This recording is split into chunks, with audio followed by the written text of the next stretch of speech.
Hello tout le monde, j'espère que vous allez bien. Bienvenue dans cette nouvelle vidéo et comme vous avez pu le voir dans le titre aujourd'hui, on se retrouve pour mes lectures du moment. Je sais, ça faisait vraiment très longtemps que j'avais pas filmé. La dernière remonte à novembre 2021. Mais je vous avoue qu'avec les fêtes de fin d'année, j'ai pas beaucoup lu et je me suis beaucoup remise en question sur cette catégorie de vidéos parce que maintenant que je fais 2 vidéos par semaine et beaucoup du coup de contenu, donc je cherche, c'est beaucoup de recherche, beaucoup de travail. Je me suis posé la question, est-ce que je continue à faire mes lectures du moment une fois par mois ou est-ce que plutôt je me prenais pas la tête et c'est-à-dire prendre moins le rythme de 3 livres et vraiment 3 livres, 3 livres, 3 livres par mois et juste lire quand j'en ai envie et au moment où j'accumule une pile je vous fais une vidéo mes lectures du moment et je vous avoue que mon choix s'est porté sur celui-ci, donc le deuxième choix où je lis un petit peu ce que j'ai envie, je prends le temps aussi et je vous filme après avoir eu une petite pile assez conséquente. Voilà, c'est vraiment ce que j'ai décidé de faire parce que avec, comme je vous ai dit, 2 vidéos par semaine, ça fait beaucoup, donc je pouvais pas et lire et travailler dans mon travail perso et mon travail pro. C'est beaucoup de choses, donc j'arrive pas à trouver le temps de lire 3 livres par mois. Donc c'est pour ça que mon choix s'est porté sur ça. Donc écoutez, je ne parle pas plus longtemps parce que cette intro est déjà bien trop longue et je vous laisse de suite avec la suite de la vidéo. Allez, on commence cette vidéo avec le premier livre que j'ai lu qui fait partie d'une de mes sagas favorites et je pense que vous allez comprendre pourquoi.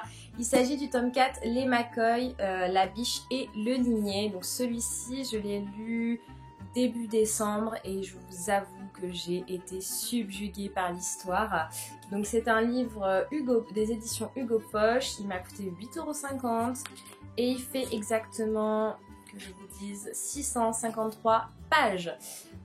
J'aime beaucoup ce livre. J'avais un petit peu peur puisque nos personnages principaux qui sont Phèdre et Caleb ne sont plus les personnages principaux depuis le tome 3 et j'avais un petit peu peur de comment Alexiane Thiel, donc l'auteur, allait réussir à vraiment nous faire aimer d'autres personnages comme personnages principaux et elle a clairement fait le job.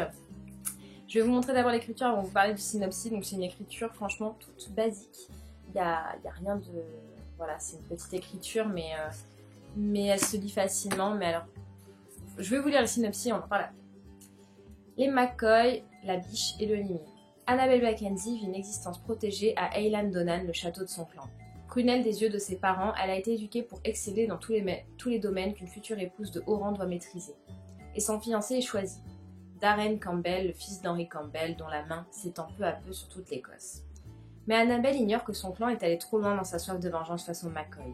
Les Mackenzie ont enlevé Xander, le fils de Phèdre et Caleb, et menacent de le livrer à Campbell. Declan est le limier du clan McCoy. Spécialiste du pistage et des opérations secrètes, il est chargé par les parents acculés de capturer Annabelle afin de disposer d'une monnaie d'échange pour récupérer leur bébé. Mais rien ne se passe comme prévu. Forcé de traverser les Highlands à pied avec sa prisonnière, Declan doit la conduire sur l'île d'Ishcase, avant qu'il ne soit trop tard. Cependant, quand la candeur d'Annabelle ravive les blessures de son passé, sa loyauté se retrouve ébranlée. J'ai adoré et particulièrement le personnage d'Annabelle. C'est un personnage auquel je me suis beaucoup retrouvée, malgré que je trouve que je ressemble un peu plus à Phèdre. J'ai beaucoup aimé Annabelle dans le sens où elle est hyper touchante. C'est une fille avec un personnage qui a le cœur sur la main, mais qui se laisse pas faire, mais qui n'a jamais en fait connu ou n'a jamais eu le choix de sa vie. Tout était programmé, tout était réglé.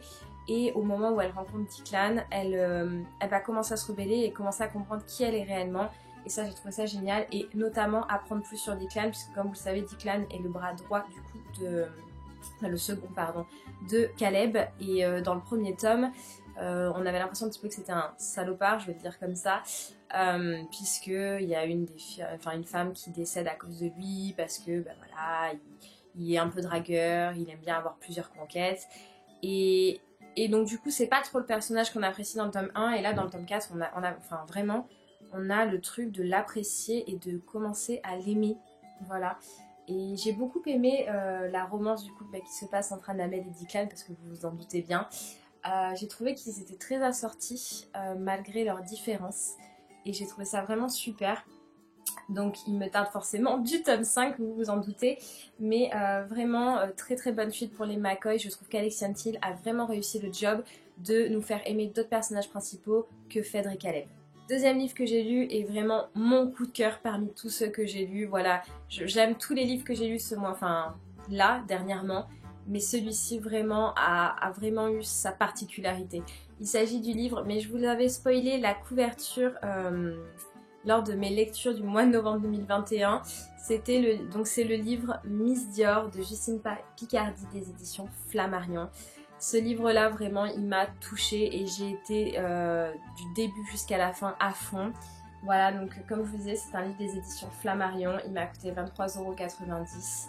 Il fait exactement 382 pages, puisqu'on a des annexes. Que dire de plus? Je vais vous montrer d'abord l'écriture et on va en parler parce que vraiment, c'est quelque chose qu'il faut parler. Donc l'écriture est quand même tout à fait normale. Vraiment rien de particulier. Mais alors ce livre m'a énormément touchée. Ça parle de Catherine Dior, donc la sœur de Christian Dior, pendant la Seconde Guerre mondiale, puisqu'elle a été résistante et elle s'est fait capturée par la Gestapo et elle est envoyée dans des camps de concentration. Enfin, ça parle beaucoup de tout ça. Et ça m'a énormément touchée, ça m'a donné encore plus envie d'apprendre des choses sur la Seconde Guerre mondiale. Donc je vais vous lire le synopsis et on en reparle. C'est en effectuant des recherches sur le célèbre couturier que la journaliste Justine Picardie découvre par hasard le passé héroïque de la sœur de ce dernier. Inspiratrice très chère au cœur de Christian Dior, elle a en effet rallié, dès 1940, les rangs de la résistance au sein de l'un des premiers réseaux de France. 4 ans durant, la jeune femme expérimentera la clandestinité, active dans la lutte contre l'occupant en Provence puis à Paris. Dénoncée, elle est arrêtée en 1944 puis transférée rue de la Pompe dans la tristement célèbre annexe parisienne de la Gestapo, véritable antichambre de l'enfer. Catherine Dior y sera longuement torturée avant d'être déportée à Ravensbrück avec tant d'autres prisonnières politiques. Durant ces mois d'absence, rongée d'inquiétude, son frère remua ciel et terre pour la retrouver. À travers la vie de Miss Dior, tel est le surnom donné à Catherine, Justine Picardie retrace le destin des Françaises qui résistèrent au péril de leur vie. Dans un récit saisissant de réalisme, elle offre une plongée vertigineuse dans le milieu de la mode parisienne, tombée entre les mains de l'ennemi et fréquentée par le gratin de la collaboration. Une histoire vraie de courage et d'héroïsme. Vraiment, ce livre, il m'a touchée. Parce que, alors effectivement, c'est centré sur Miss Dior, enfin sur Catherine Dior et sur son frère et sur la maison Dior, sur l'univers un peu de la mode, mais il y a énormément de contenu et de textes sur la Seconde Guerre mondiale, sur des femmes que je ne connaissais pas avant d'avoir lu le livre et je le regrette, vraiment je le regrette. Il y avait des camps de concentration que je ne connaissais pas et ça m'a énormément touchée et ça m'a même presque énervée au moment où Catherine Dior est capturée par la Gestapo en 1944 et torturée. Ça m'a retourné l'estomac mais en même temps de rage parce que je ne comprenais pas cette rage envers les Français. Ça m'a... Voilà, je pense que quand ça touche notre pays et qu'on aime un tant soit peu notre pays, ça prend vraiment aux tripes. Bon, je vous avoue que Pearl Harbor aussi me prend aux tripes et je suis pas américaine, enfin à moitié.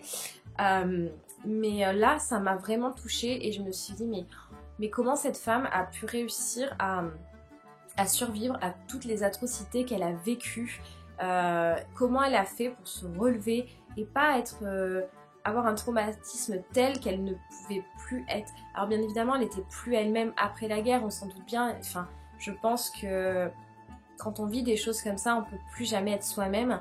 Mais elle a une force de caractère, mais juste incroyable.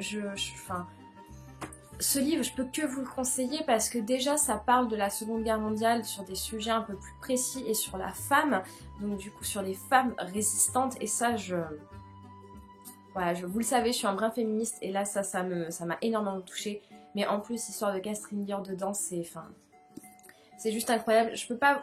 J'arrive même pas à décrire avec des mots précis tellement il m'a bouleversée ce livre et touchée, mais vraiment si vous aimez un petit peu, un tant soit peu l'histoire et en plus la mode, je vous le conseille parce que vraiment, il vaut le détour. Troisième livre que j'ai lu du coup, je l'ai commencé en janvier, c'est un petit livre de Megan S que je n'avais pas. C'est le New York des Fashionistas, des éditions L'Imprévu. Je l'avais pas et j'ai décidé de compléter ma collection du coup. Donc je l'ai acheté début janvier et je l'ai lu en une semaine même pas, je dirais même en une soirée plutôt. Donc il m'a coûté 20 € et il fait 191 pages je crois comme tous les autres livres de Megan S. Non, même pas. Vous voyez, là, je dis des bêtises. Il y a 207 pages si on parle au même temps du sujet de l'auteur. Mais vraiment, je l'ai beaucoup aimé. Ça m'a donné envie de visiter New York, alors que New York n'est pas mon lieu de prédilection, clairement, on va pas se mentir. Mais celui-là m'a pas mal tenté. Donc c'est un peu pareil que le Paris des fashionistas, du coup. On a des illustrations, on a le coin shopping... Enfin, on a des instructions pour où on va aller pour aller faire shopping, pour les hôtels, à voir, à faire, où manger, enfin voilà. Et on a de très jolies illustrations et un texte qui est toujours très fin puisque l'écriture vraiment est pas très très grosse comme vous pouvez le voir. C'est pas, voilà, c'est basique mais j'ai bien aimé, donc je vais vous lire le synopsis. New York est l'une des capitales mondiales de la mode, mais pour une fashionista, quels sont les lieux incontournables à visiter? Faire du shopping, boire un verre, trouver un hôtel, sortir... Megan S nous entraîne à la découverte de ses adresses les plus tendances à New York. Superbement illustré, ce guide chic et glamour est un must-have pour tous les amoureux de la mode et de Big Apple.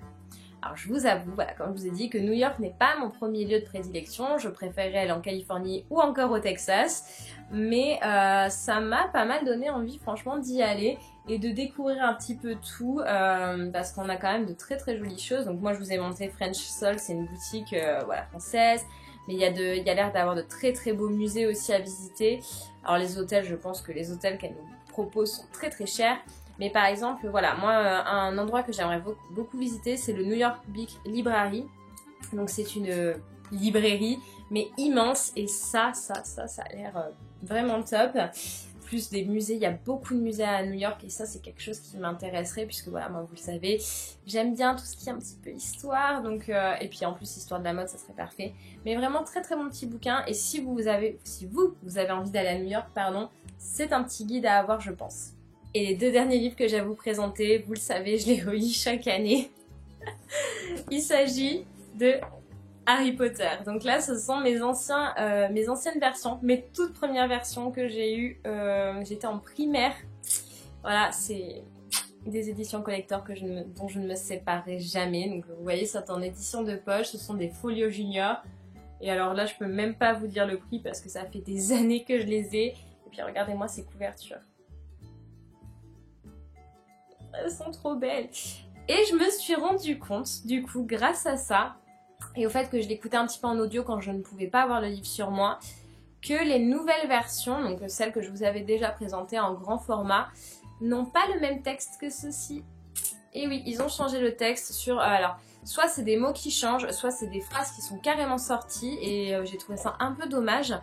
Donc c'est ce qui m'a donné encore plus envie de garder ces tomes-là. Donc là, moi j'ai lu Harry Potter, enfin les deux premiers tomes, Harry Potter l'école des sorciers et Harry Potter et la chambre des secrets.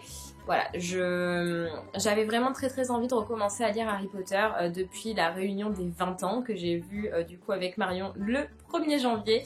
Ça m'a donné clairement envie de retourner en Floride au parc et au studio Harry Potter, mais comme je ne peux pas voyager encore pour l'instant parce que je vous avoue qu'à la situation Covid, je sais pas si pour vous c'est pareil, mais j'ai l'impression de pas savoir comment faire pour vraiment bien voyager dans de bonnes conditions.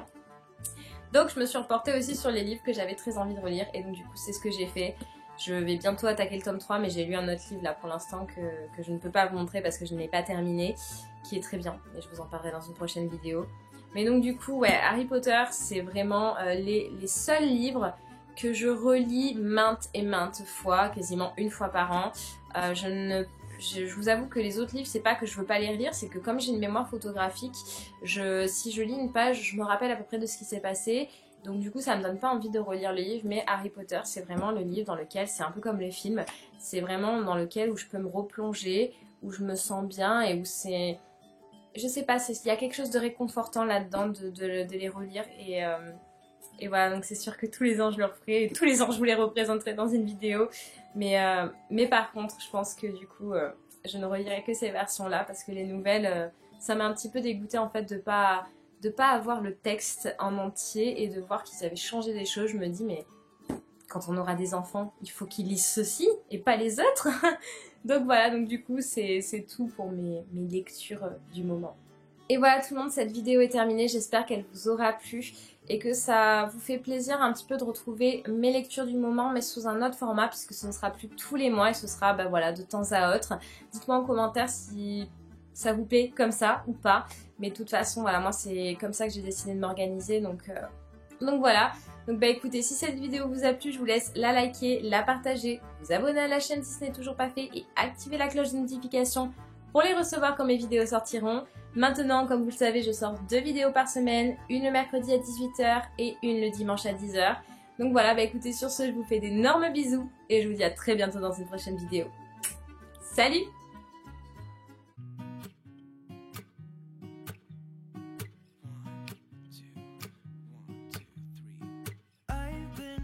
So small, watch the clock ticking off the wall, but tonight I'm letting it go, spend my coin for sure.